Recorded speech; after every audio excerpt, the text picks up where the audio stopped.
गुरु बृहस्पति जी के वचन को सुना कि मुझे प्रसन्न करना है तो आप राजा बलि के वहां पर चले जाओ। राजा बलि के पास जाकर के त्रिलोकी की भिक्षा मांग करके लाओ।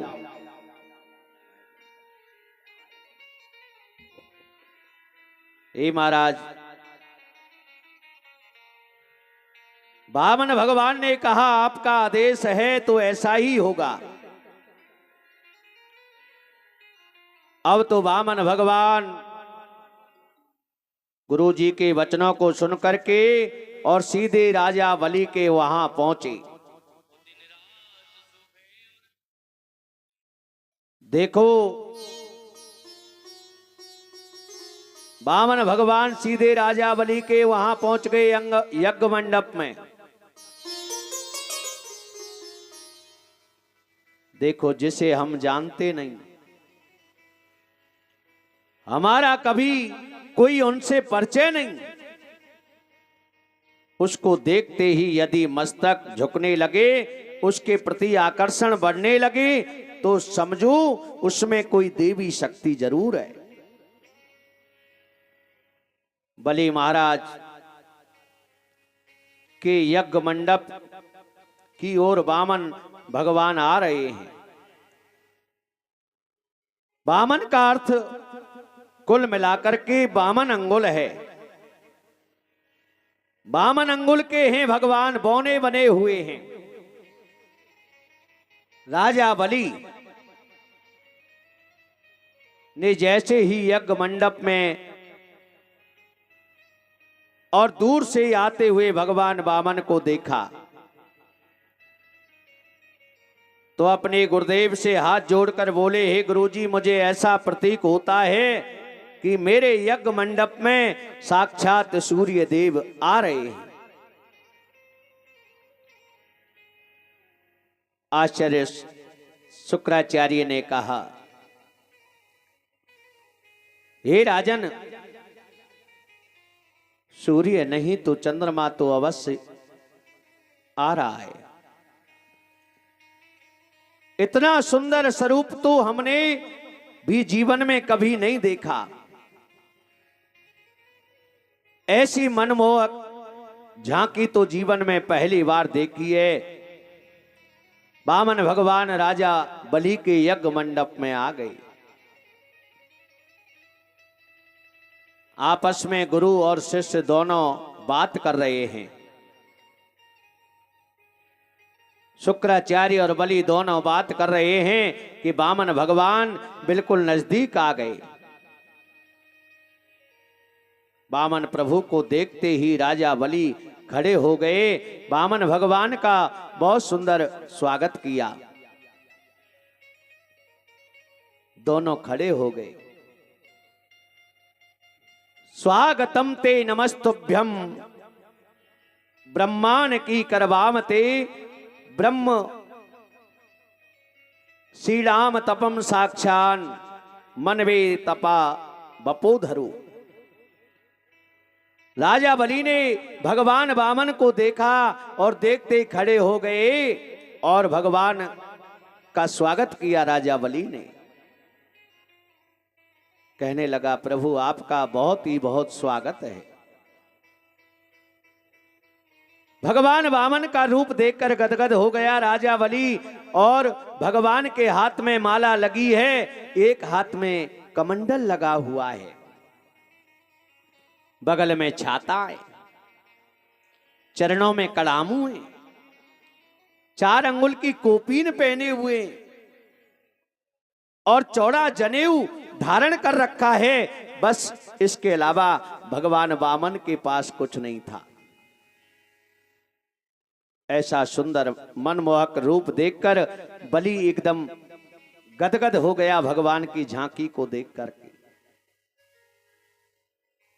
परिवार के सहित बलि ने भगवान वामन का स्वागत किया। कि मेरा कितना बड़ा अहोभाग्य है, आप जैसे परम तपस्वी संत मेरे यज्ञ मंडप में पधारे हैं। मुझे ऐसा लगता है कि बड़े बड़े ब्रह्म ऋषि लोगों की जो तपस्या है, आज आयु बप्पू लेकर साक्षात रूप धारण करके और मेरे यज्ञ मंडप में आई है, भगवान बाल स्वरूप में, कि मैं कितना बड़ा भाग्यवान हूं जो आप मेरे यज्ञ मंडप में, ऐसा संत तो मैंने अपने जीवन में, ऐसा ब्राह्मण तो पहले ही इस जीवन में देखा है। बलि ने कहा, महाराज आज मेरे पितृ देवता तृप्त हो गए हैं, आज मेरा कुल पवित्र हो गया है, आज मेरा यज्ञ मंडप भी सफल हो गया।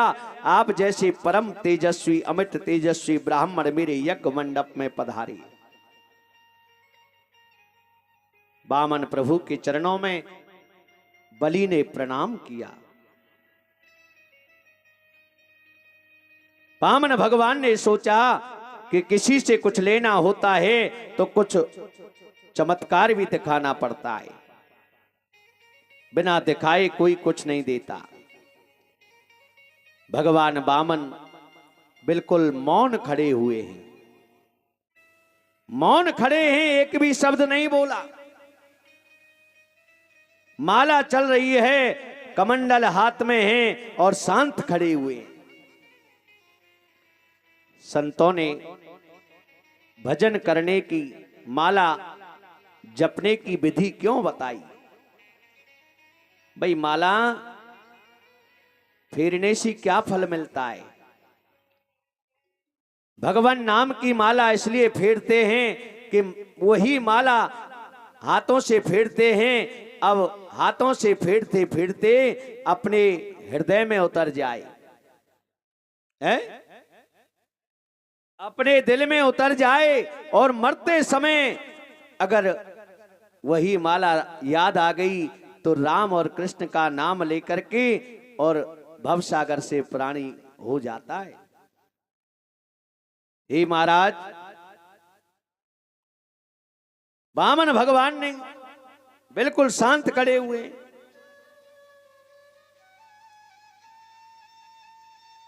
शांत खड़े हुए हैं वामन भगवान। वामन भगवान ने विचार किया कि आज बलि हमसे बड़ा प्रसन्न हो रहा है। बलि ने प्रणाम करके पूछा कि हे प्रभु बताओ आपका आश्रम कहां है, कहां रहते हो आप? भगवान बोले नहीं।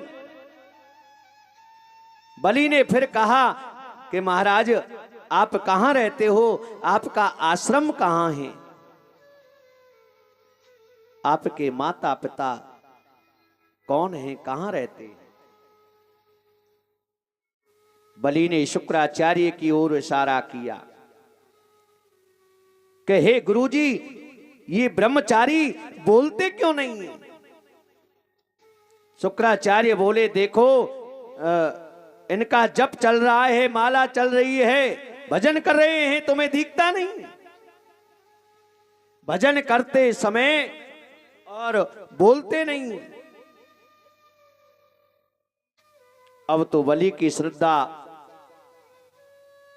भगवान के प्रति और बढ़ गई। बलि विचार करने लगा कि हे गुरुजी, ऐसा भजनानंदी तो मेरे जीवन में पहली बार देखा है। लेकिन बलि हाथ जोड़ के बोला, बताइए प्रभु मैं आपकी क्या सेवा करूं? पता नहीं, मेरा मन कह रहा है आपको मैं क्या दे दूं, लेकिन मैं आपके श्रीमुख से सुनना चाहता हूं, आपके श्रीमुख से सुनना चाहता हूं। जो आप मांगोगे मैं आपको दूंगा। भगवान बोले नहीं, माला जप रहे हैं। बहुत देर हो गई, राजा बलि बोले जा रहा है, कहने लगा महाराज मैंने पूछा आपका आश्रम कहाँ है, आपके माता पिता कौन हैं, आपके मुख से सुनना चाहता हूं, जो आप मांगोगे मैं आपको दूंगा। बलि ने कहा प्रभु आपके लिए 2-4 हजार गाय दान में दे दूं। भगवान फिर भी ना बोले। भगवान ने भजन किया है। अब बलि ने कहा महाराज सुनिए, अगर गाय दान में नहीं लेते हो तो आपके लिए सोने का मकान दान में दे दूं, सोने का महल बनवा के दे दूं दान में। अति दानाद बलि राजा, आपका विवाह नहीं हुआ हो तो किसी ब्राह्मण की कन्या के साथ आपका विवाह करवा देता हूं। बलि ने कहा महाराज सुनिए, मैं 10-5 ब्राह्मण कन्याओं का विवाह हर साल अपने राजकोष में से कराता हूं। एक ब्राह्मण कन्या का विवाह और करा देंगे आपके साथ में,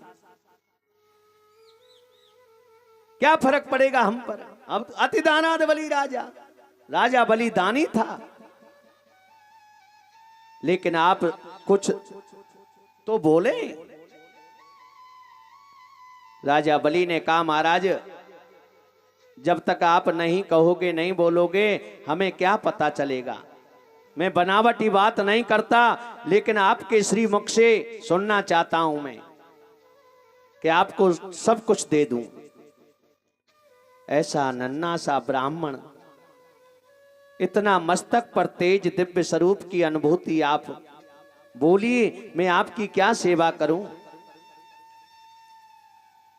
भगवान ने मन में सोचा कि हमसे बलि बड़ा प्रसन्न हो रहा है। इतनी बातें सुनकर के भगवान ने अपनी माला पूरी कर ली और भगवान बोले ओहो आपको ही बलि कहते हैं, आपको ही बलि कहते हैं क्या। बलि बोले हाँ महाराज मुझको ही बलि कहते हैं।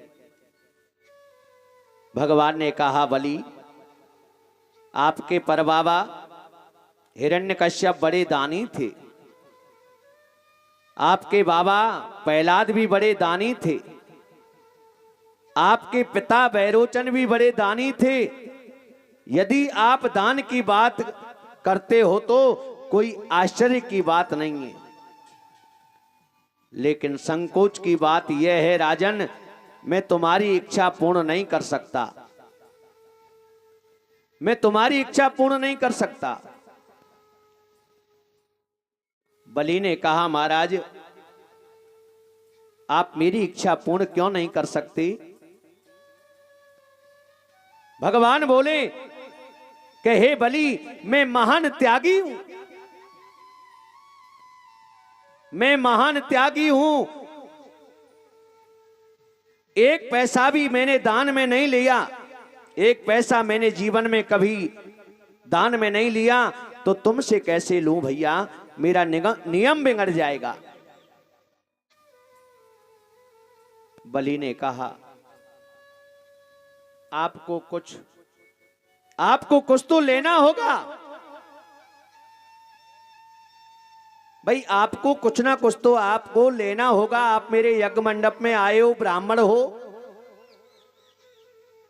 कुछ तो लेना पड़ेगा। आप जैसा विद्वान संत यहां आकर बिना कुछ लिए चला जाए तो मेरे लिए कितनी संकोच की बात है।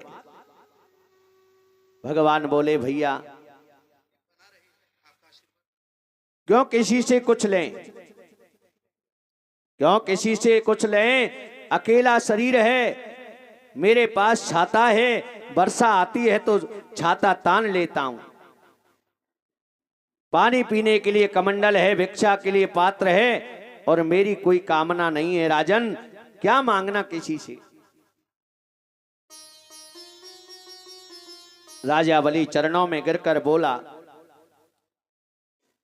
सुनिए महाराज आप अकेले हैं इसलिए कुछ नहीं लेना चाहते हैं,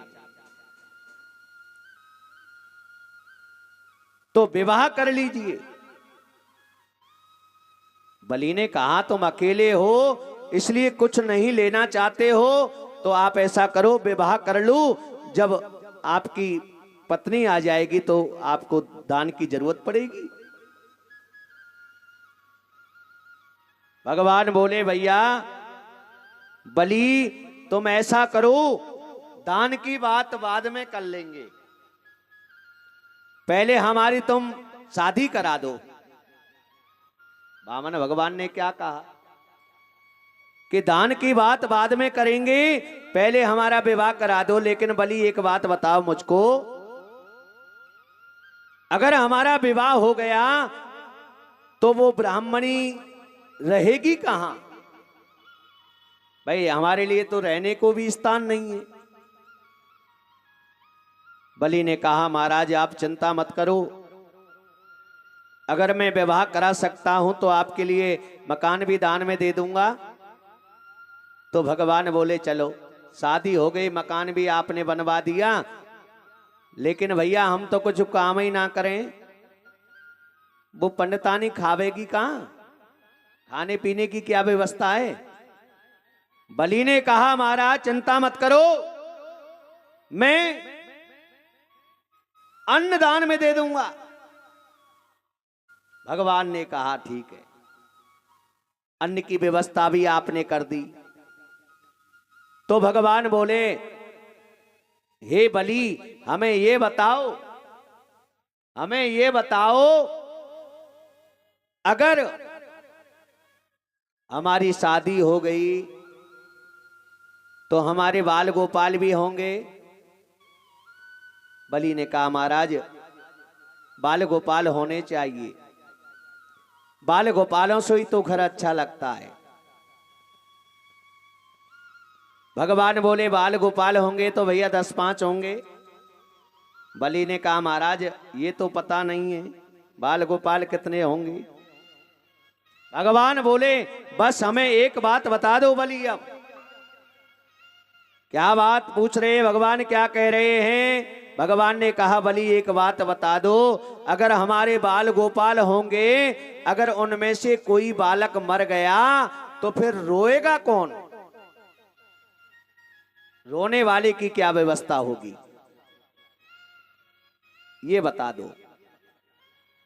उसी समय बलि ने कहा महाराज बालक आपका मरेगा तो रोना तो आपको ही पड़ेगा, रोने वाले किराए से नहीं आते हैं। भगवान बोले बलि हम ऐसा काम नहीं करेंगे जिससे हमें रोना पड़े, हम तो संसार को रुलाते हैं, हम नहीं रोते। उसी समय भगवान ने शादी के लिए मना कर दिया। बलि चरणों में गिर पड़ा और कहने लगा हे महाराज आप मेरे यहां आए हो और बिना लिए कुछ चले जाएं तो मेरे मन में दुख होगा, क्योंकि मैं दानी हूं। अत दानाद बलि राजा।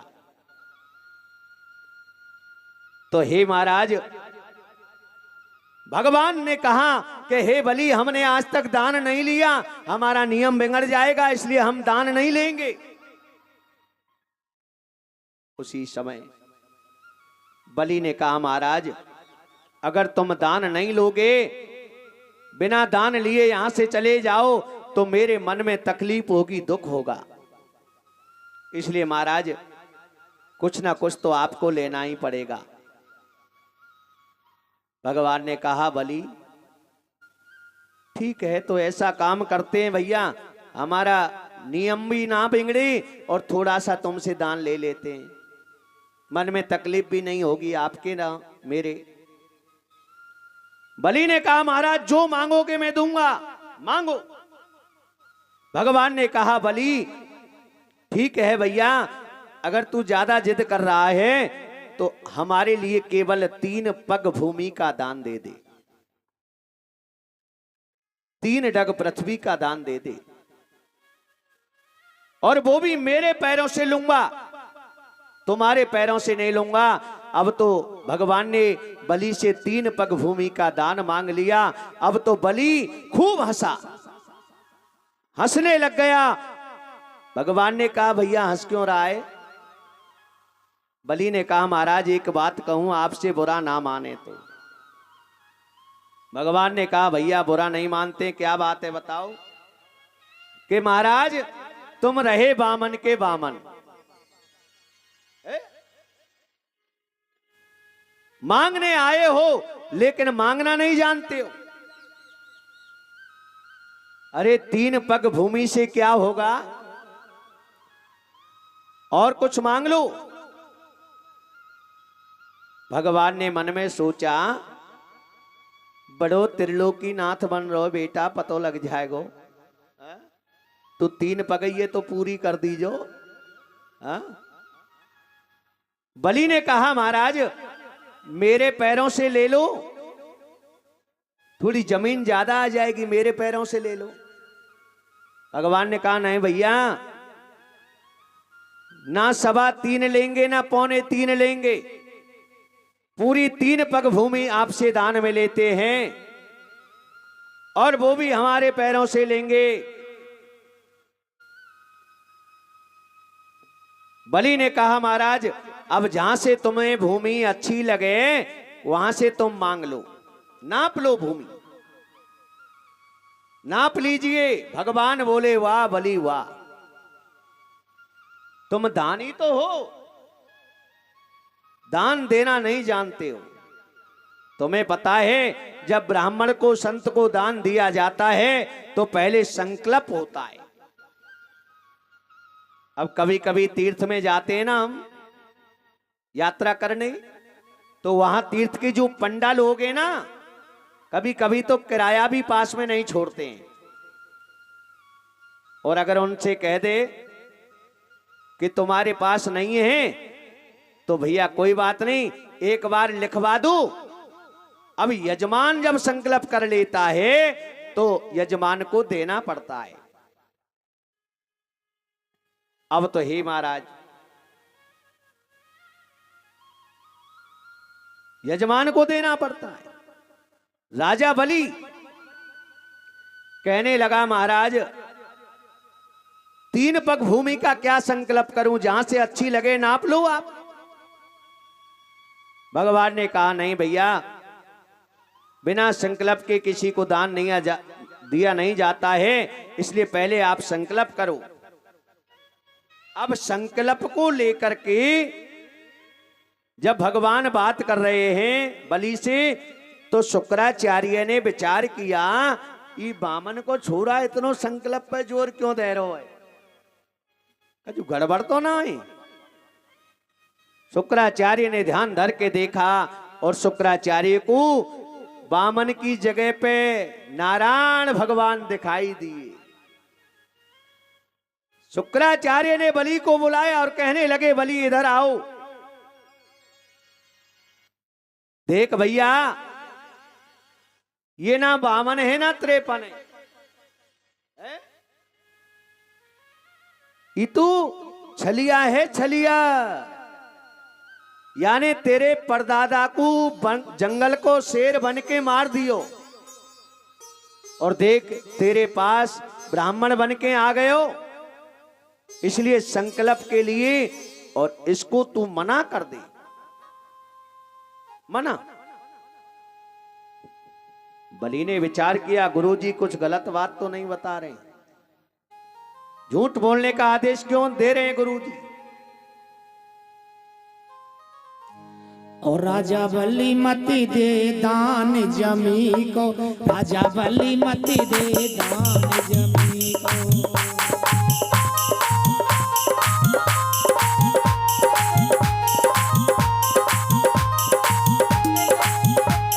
दान जमी को राजा दान जमी को, दान जमी को राजा दान जमी को।